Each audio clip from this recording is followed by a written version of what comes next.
Moses confronts Pharaoh, there's all these plagues, and God rescues the Israelites out of Egypt. Sure, but there's more to it. The way out of slavery is only the first part of a bigger pattern. Next comes the way through the wilderness, and then the way in as they reach the promised land.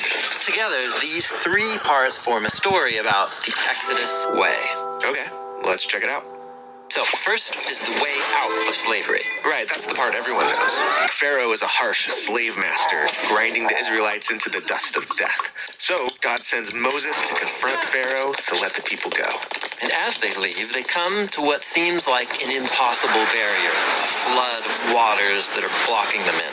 This looks like the end of the road. It does, but the way out of slavery often means going through what looks like death. But actually, God makes it into a path to life. But they aren't home yet. On the other side of the waters is the wilderness.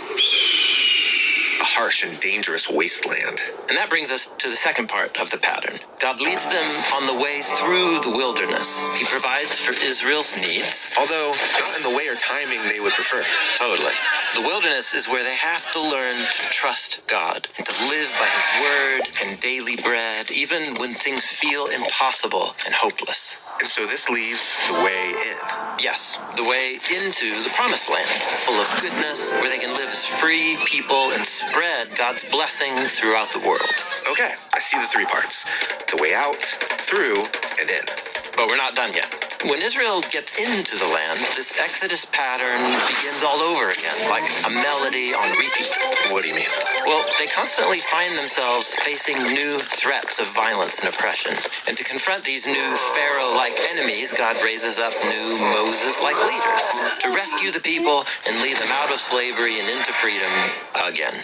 There are also stories of these leaders having their trust in God put to the test in dangerous situations, sometimes in an actual wilderness. And usually, when these crises resolve, God brings about a time of peace and abundance in the land.